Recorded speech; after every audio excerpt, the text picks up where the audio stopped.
c'est Sabina Murphy qui va nous rejoindre. Elle est fondatrice de People Lab chez BNP Paribas. Et alors, qu'est-ce que c'est? En fait, elle vient de faire un débat sur la séance de plénière, comme je vous l'expliquais tout à l'heure, sur les chemins de la transformation. Pour elle, il faut faire bouger le système de l'intérieur. Ceux qui participent à la plénière ont pu l'entendre justement au sein de ce débat. Et nous avons le privilège de l'avoir ici en plateau. Sabina Murphy, bonjour. Bonjour. Comment s'est passé le débat? Très bien, je pense. Après, il faudrait poser la question à ceux qui y ont assisté. Mais qu'est-ce que c'est pour vous, il faut faire bouger le système de l'intérieur. Qu'est-ce que ça veut dire? Ça veut dire que en fait, l'entreprise, c'est un système vivant. C'est un système dans lequel vous avez des collaborateurs, des managers, des entités différentes. Comment est-ce qu'on trouve du sens et un sens partagé par lequel des collaborateurs réussissent à devenir intrapreneurs? C'est ce que je suis venue présenter, c'est l'intrapreneuriat. C'est-à-dire, je suis entrepreneur à l'intérieur de l'entreprise. Ça veut dire quoi concrètement? Ça veut dire quoi concrètement? Voilà. Vous prenez Richard, par exemple. Richard, il a 42 ans. Il a une idée d'innovation au sein de BNP Paribas. Il est salarié de BNP Paribas. Il porte son idée et il rassemble autour de lui. Il va chercher les managers et les décisionnaires qui lui permettent de donner vie à son idée concrètement. Et on va pouvoir lui donner ces moyens? C'est ce qu'il apprend dans le People's Lab. En fait, je suis là parce que j'ai créé le People's Lab, qui est un accélérateur d'entrepreneurs. En fait, on connaît les accélérateurs de start-up. Bon, finalement, moi j'ai créé le parallèle, mais pour les collaborateurs de BNP Paribas. Donc c'est un accélérateur de collaborateurs qui ont des projets innovants et on les aide à les transformer en projets concrets. Voilà. Donc ils apprennent deux choses. Ils apprennent à la fois les méthodologies propres aux startups, tout ce qu'on appelle business model canvas, pitch, etc. Et ils apprennent aussi à aller embarquer tous les décisionnaires dont ils ont besoin. Donc on est vraiment dans une dimension collective. C'est pour ça que je dis qu'on fait changer l'entreprise de l'intérieur. L'intérêt pour l'entreprise, c'est aussi de motiver peut-être son personnel, puis innover en son sein, c'est ça? En fait, l'intrapreneuriat, c'est vraiment le point de rencontre entre l'innovation business, qui est un vrai besoin. On a besoin de transformer notre entreprise, et en même temps l'innovation RH, c'est-à-dire on a aussi besoin de travailler différemment. Donc de permettre des connexions différentes, de permettre de donner du sens. Les collaborateurs qui passent dans le People's Lab, j'ai fait évaluer moi le taux d'engagement, il est équivalent à 10 heures ou Blablacar. On est chez BNP Paribas. Voilà. Parce qu'on va chercher finalement leur motivation personnelle, intérieure, leurs rêves à eux, et ils arrivent à le loger dans le collectif qu'est l'entreprise, dans le corps vivant qu'est l'entreprise. Vous avez un exemple de sens à être Oui. Je vous parlais de Richard. Richard, c'est un exemple type. Richard, il est rentré avec une idée d'appli. Il est passé donc dans le People's Lab pendant 4 mois, une journée par semaine. On ne les sort pas de leur job, ils restent dans leur job. Le reste du temps, ils font les deux. Donc ils ne sont pas sortis dans un environnement qui est complètement déconnecté de leur réalité. Ils sont dans leur bureau, quoi. Ils viennent une journée par semaine au People's Lab, qui est un lieu au sein du Y Paris. Mais sinon, les 4 autres journées, ils retournent dans leur job. Donc, ils font des passerelles. Et en faisant ça, ils viennent transmettre au reste des collaborateurs ce qu'ils apprennent. Donc, on viralise, en fait, comme ça. Bon, je reprends Richard. Richard, il arrive avec cette idée d'application. Il sort avec quoi? Avec une plateforme web qui va être un réseau social qu'il lance là le mois prochain et qui a des perspectives de rentabilité vraiment importantes. Qu'est-ce qu'il a fait pour faire ça? Il a accepté de travailler, de lâcher un petit peu son idée première qui était une app. C'est pas toujours facile quand on veut innover, on tient à son idée, c'est comme ça, c'est le mieux. Non. Ok, qu'est-ce que tu gardes de ça et qu'est-ce que tu bouges de ça?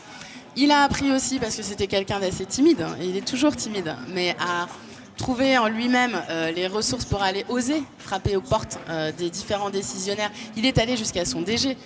Voilà. Et puis, il me disait, là, il y a 3 semaines, il me disait, écoute, il y a 20 personnes qui travaillent avec moi sur mon projet. Voilà. Et il continue à porter ce projet. Et donc ce sera un site finalement? Ce sera un réseau social, qui intermédiera des acteurs importants pour le groupe. Est-ce que quand il y a une vraie bonne idée au sein de la banque, l'employé ne peut pas se la faire piquer tout simplement? Parce que c'est souvent ce qui se passe, on vient avec une bonne idée, le patron la récupère et voilà. Vous, ce que vous dites, c'est qu'il faut qu'il y ait une identité de l'idée, c'est ça? Alors, je ne sais pas si les patrons piquent toujours les bonnes idées. Ce que je sais, c'est qu'il y a beaucoup de patrons qui ont aussi envie d'un changement et d'aller vers cette nouvelle forme d'initiative et d'énergie. J'ai envie un peu d'arrêter le côté clivant il y a les grands patrons qui ne veulent pas bouger, les collaborateurs qui veulent bouger. Non. Par contre, c'est vrai que ce qui est important, c'est de trouver le point de rencontre des intérêts de chacun. Donc moi je travaille et j'ai créé cette méthodologie et ce lieu pour qu'à la fois on fasse du bottom-up, donc comment on va chercher les idées des collaborateurs, qu'en même temps on fasse du top-down, ça veut dire que ça répond à la stratégie des grands patrons, mais que ces collaborateurs continuent à porter leurs projets. Et les prochains développements maintenant? Alors, c'est super que vous me posiez la question. En fait, on a fait la preuve de l'utilité. Je n'ai pas communiqué pendant 1 an. On a travaillé pour sortir des projets. L'année d'après, j'ai communiqué. On est à 3 ans maintenant. Ça a été lancé il y a 3 ans. Et puis, les prochains développements, c'est de dupliquer, de répliquer le People's Lab au sein de différentes entités du groupe ou de régions du groupe. En fait, c'est de d'essaimer, c'est de viraliser ce type de dispositif qui a fait ses preuves. Et peut-être aller dans d'autres groupes aussi après, plus tard, non? Comment? Aller dans d'autres groupes aussi, non? Pour le moment, c'est BNP Paribas. mais par contre, votre question est mais faire des ponts, créer des ponts. Ah mais clairement, mais on en crée déjà dans la démarche. Parce que BNP Paribas a des gros clients, c'est... Bien sûr. Et l'intrapreneuriat est une thématique... oui, c'est aujourd'hui... l'intrapreneuriat est une thématique qui commence à être vraiment entendue. Ouais. Moi, j'ai pas attendu. Ça fait 3 ans que je travaille dessus. Mais c'est vrai qu'on rejoint en fait les intérêts de beaucoup d'entreprises. Voilà, et qu'on peut en fait changer l'entreprise en y restant. Vous avez des retours qui sont justement positifs, qui vous incitent à vouloir aller plus loin et à vous développer? J'en ai beaucoup. Déjà, le fait d'être ici. Je veux dire, le People's Lab, qu'est-ce que c'était? C'était une idée dans ma tête. Il y a 3 ans, ça n'existait pas.